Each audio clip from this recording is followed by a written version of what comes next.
And we're ended. And now we're going to go to our very next guest. He is Peter Lancaster.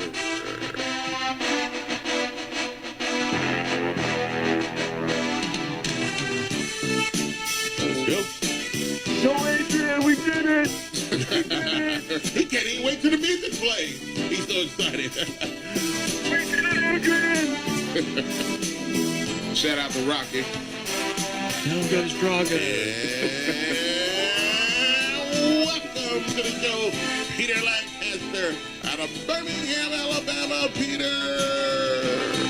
Guys, what is going on? Greetings from Birmingham. Man, what are you thinking about the Grizzlies? Man, how about it? Can we not celebrate just today only? I mean, I love it. I was listening earlier, man. I understand all parts of it. It's like a boat. There's many parts of a boat. You got to have the sail. Those are for the high hopes, people like me. Yeah. But then also you got fans that are the rudder, like Philip, man, to guide and steady the boat. We got to have all parts of it, man. Let's celebrate. But, hey, Philip, thank you for keeping us aligned in check. Yeah, man. Are you really keeping us in check, Philip? Is my question.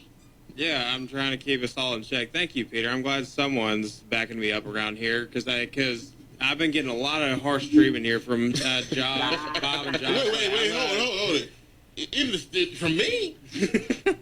I would say you're a true Grizzlies Glass is half full. Thank Okay, you. so Anyway. a day like today, I could celebrate, man. I understand the importance, but it's just like that Clippers series, man. This was a team that we struggled with to close the series out. We jumped hurdle over hurdle, and to be honest, I think the Grizzlies have had the toughest road so far in the playoffs, and I think that really plays to our favor because we're playing at a really high level right now. Oh, yeah, very, very high level. They're very intense, and they're focused on what they want to do. And this Grizzly team is better than any Grizzly team by far that we've had here in Memphis. Some say there's been other teams here that are pretty good, but this is the most focused and intense team I've seen yet. Without a doubt. Yeah. And I could clearly say that this team has what it takes to bring the NBA title home this season. And you always want to capitalize on opportunities. And that's what this team always does. You look at the focus. They never get too high, they never get too low. You got guys like Mike Conley who's really never too high, too low. You got the veteran leadership, Tayshaun Prince, guys like Tony Allen, both have won championship rings. Zach Randolph's been in the playoffs before, and these young guys are getting the experience. Yeah, and they're not so young anymore. You know what I mean? They're becoming veterans. So it's you guys brought it up earlier, man. I mean, look what happened. We had a moment where Tony Allen lost focus. That was a purely an accidental move. Absolutely. No doubt. But look what that man did, okay? At the end of the game, he had 5 major points and totally erased that 4-point collapse we had there in the third quarter that he caused by his own T-shirt or whatever it was that went flying out in the court. That's exactly right, yes. Now, had we made that mistake 2 years ago, I don't think we could have bounced back from that. That's the difference between 2011 Grizzlies and 2013 Grizzlies. Absolutely. Yes, we made a monumental, never happened before in a game that I've seen, where something, accidentally, intentionally, whatever, gets thrown. I mean, the only thing I can ever think is Woody Hayes nailing that kid, clotheslining that kid in the football game for Ohio State. That's the only time I've ever seen anything of that caliber.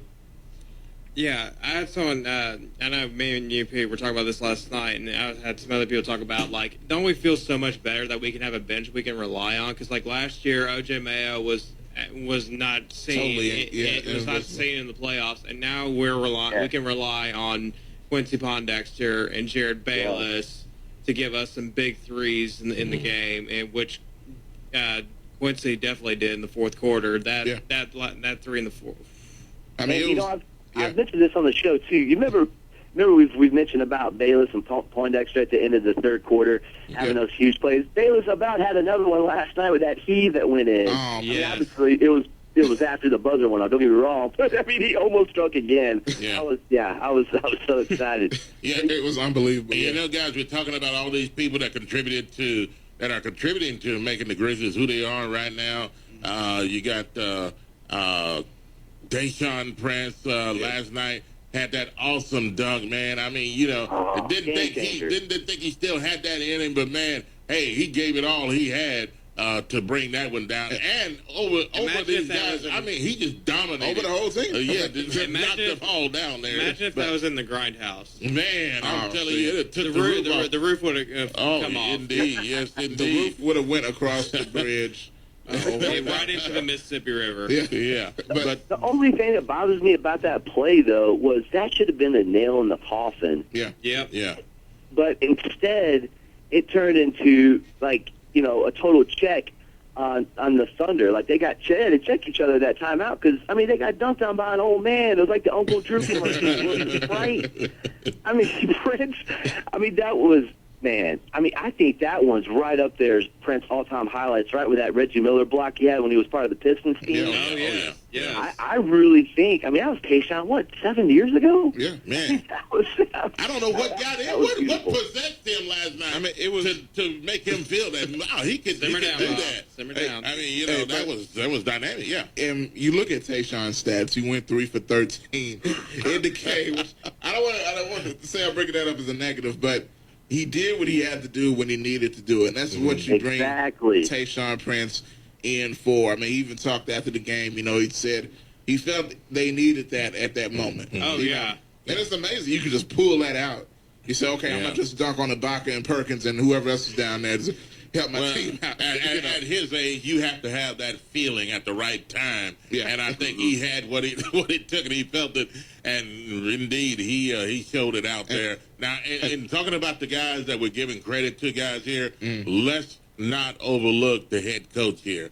Lionel Hollins, a true champion in himself, has won championships and been a part of teams in the 70s, and he knows basketball.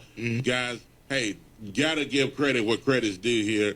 He has taken this team, and even in the midst of the past few years, and even in the midst of changes in the middle of the stream, if you can call it, taking other guys and then making those guys gel with the team that we got, and then taking them and then moving on to where we are today. That is good coaching. Either way you want to put it, and even with the bad and the good, there's things that he's done, but yet you got to give him credit for what he's accomplished there.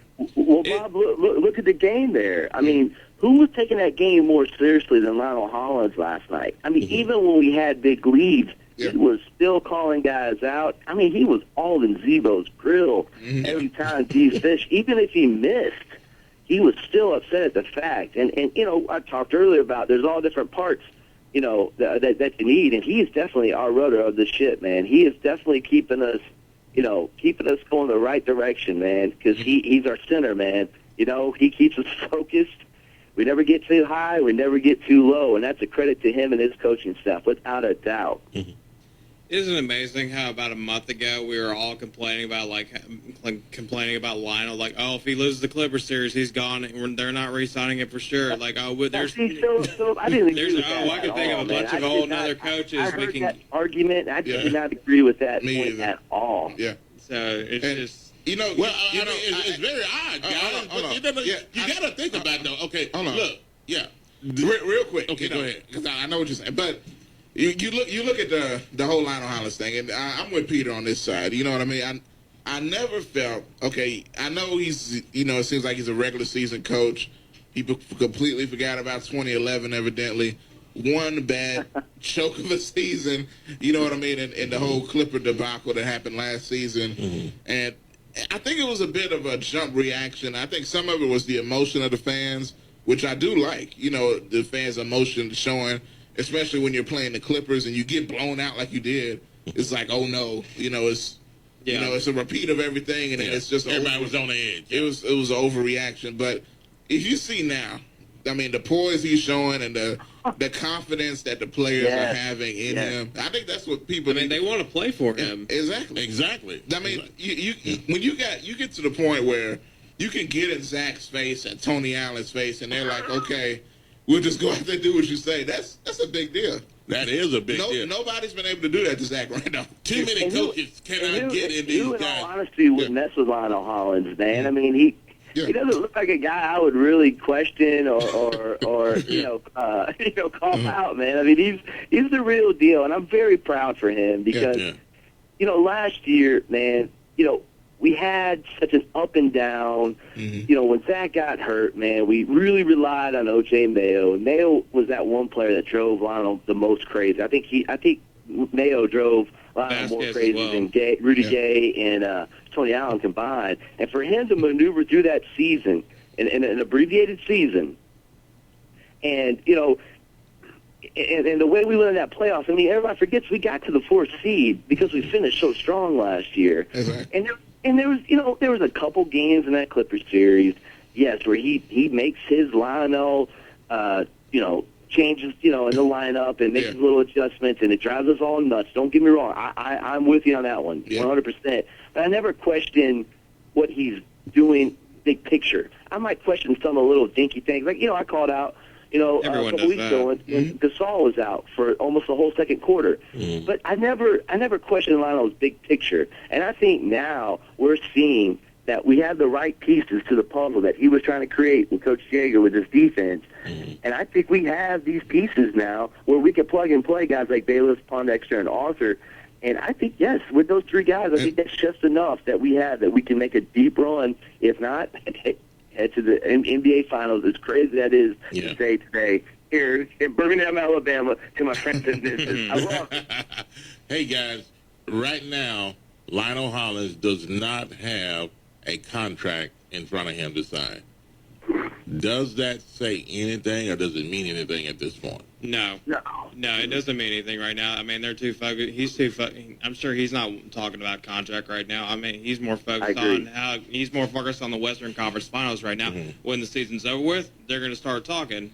Okay. Let me say this. Yeah. At this point, I agree with you guys. Because that could be a distraction. I agree. But I think at this point that if they allowed Lionel Hollins, had him sign a contract right now, in the midst of what's going on right now, and these players know for a fact that they're getting Lionel Hollins back, I think this at this point will be an extra explosion, extra energy to these guys, knowing that they got their coach for good. That's a good point. Actually, I think this would really help them take it over the hill. That's a good point you bring up. And I understand the new ownership. You come into a new team. I'm sure you have your own plan of how you want to do things, even though I'm sure they knew how Coach Hollins felt and the analytics and all this stuff, which I think is a bit overblown by some people in that whole dispute, because clearly they're not having a problem right now. Yeah. You know what I mean? So I think all of that, even if they did have somebody in mind in the past, you would have to be a complete idiot, to not re-sign this guy. You're not going to worry about that. It's just people are going to come after Lionel now. I mean, the rumor is they're coming after him. Yeah, Brooklyn's going to be throwing a lot of money towards him right now, but I wouldn't take that job in a heartbeat, because you're going to deal with a big ego with Darren Williams and those two with. With Joe Johnson, and you're in New York, which that's a whole lot of pressure. And with Brooklyn and then other teams more likely going to be coming at him. Not only that too, Tony Allen's a free agent as well, so you got to re-sign him immediately. But that's why I think that's going to fall in place. Well, it will, but that's why they got rid of Rudy Gay and for Wayne Ellington and Maurice Spates, so they can clear up money for Tony. Yeah. But if they don't, at this point, I think they don't have a choice but to sign Lionel Hollins. If they don't, these other teams are clearly coming after him. And who are you going to bring in here that's going to keep the core of these guys together, that's saying, hey, we're wanting to play for Lionel Hollins, and they do everything he says. They're everybody's adjusted to what he's doing. They like what he's doing. Who are you going to bring in here that these guys are going to say, hey, okay, we'll listen to you? Yeah, I don't think, it's not a guy. And one thing that kind of brings a lot of Grizz pride to me, with Lionel Hollins, hasn't been really developed anywhere else but Memphis. He's had a couple coaching stints, an interim coach with Vancouver, and he was on the 50-win team under Hubie Brown as a head assistant to there as well. So He's really been probably should have been the coach 5 years ago. In all honesty, Hubie Brown, that was his successor. That was his handpicked guy, and they went outside the family. They went to Fratello and then Ivoroni. Big mistake. Yeah. They should have gone to Lionel years ago, like they were told by Hubie Brown, who knows a little bit about basketball. Yeah, he does. Well, also I know I have a feeling they are going to resign Lionel, but also their coaches, every coach could be looking at Dave Yeager. That's true. They're one of their top assistant coaches, one of their best defensive minds right now in the NBA right now. Yeah. I could see someone's going to be throwing a lot of money at him to come be an NBA coach sometime soon. Well, in the past couple of years, he's had some offers. He's had a lot of offers lately. Well, that's true. That's good. Because and he deserves it. And he definitely does. But do you think if Lionel gets signed by the Grizzlies, that they would go anywhere? Would he rather stay here and coach on the Lionel? It depends. Are you talking about Dave Yeager? Yeah. It depends on the job and the situation. Yeah. Like if the Bobcats come after him, it's just. Oh, but like it's that. He's gonna get fired after the first year. You want to have that head coaching experience on your resume. Yeah, but I don't think he. Oh, but look, they took a chance on. Situation. It's a tough situation. Well, It's tough. It was a tough situation for Mike Ivoroni. I mean, he wanted to take a chance with the Grizzlies. So I mean, it's something to put on your resume. So it's true, but at the same time, that's a big jump. And Bob's laughing at my comments right now. I'm sorry, Philip. Hey, look, I agree with Philip. Thank you, Josh. This is my guy. Now you're thinking, Josh, what is going on across the table here today? Anyway, Peter, you don't know what I've been through in the studio today, man. Anyway. Yeah, had a little fun in there today, man. We're on a good mood, Pete. Yeah, we're definitely turned up. Definitely, with the whole Grizzlies going to Western Conference Finals. But tell me, Peter, your initial reaction after Reggie Jackson hits that three-pointer to get it within 2 points. Zach's at the free throw line and he misses both. It's that nerve-wracking feeling like, don't tell me we're about to blow this. I nearly threw up. Oh man. Hey, listen, I think I was like one of the only people on Twitter that was like, guys, we have the lead. Yeah. It's different when the game was like tied, but it wasn't. We were still up by 2. Yeah. And I said, Allen versus Durant, let's go. Tony didn't let him shoot a 3. Yes, he got a good, clean look, but Tony prevented him to shoot the 3-pointer, which he did in the game before that, in Game 4. He gave him that lane to where we let him have the lane to score the 2 points, but we didn't let him shoot the 3-pointer. And that has not really been talked about all that much. That's true. Tony prevented him from shooting that 3. But guys, okay. Hey, Peter, I didn't mean to cut you off, my friend. But guys, you got to face the fact with just a few seconds left in the game. Then you got Oklahoma City in a timeout. You know who they want to get the ball to. 2-point game. 3 points was going to win the game for Oklahoma City. You got to face it, guys. Everybody was nervous knowing that Durant was going to get this ball and that he was capable of hitting a 3-point shot and winning this game last night. Durant's the type of guy, he could hit a shot. It really doesn't matter the situation sometimes. But what kind of, I was nervous, but what kind of helped me out a little bit was the guy was exhausted if you saw him. You got a point there. Yeah, he was exhausted. He was dragging the floor. Yeah. Hey, guys, he scored 2 points in the fourth quarter. Again. And points. That Come on. is bad. 5 for 21 from the field. Mm-hmm. He played the whole game, too. And credit to Kevin Durant, man. I've always liked Kevin Durant. But in my book, man, he is right up there, neck and neck with LeBron now. Yeah. That Warrior performance of his through this whole series, yes, he had some awful shooting games, but man, that guy went all out. Hey, Peter, it's been a pleasure, my friend. Got 30 seconds. We've all enjoyed this victory and celebrated from last night. Moving on to next week, and they'll take on either San Antonio or Golden State. Guys, it's been a good week. Brian, Philip, Josh, hey, we'll look forward next week to do it all again. And hey, we thank Jason Golden back here, our new producer. Guys doing an excellent job and making things happen around here, and new stuff is coming in because of this guy. And hey, Jason, hats off to you, my friend. Hey, guys, we're going to have a good weekend. And look forward to this next series coming up. We're out of here. We'll see you next week, starting Monday, and do it all over again.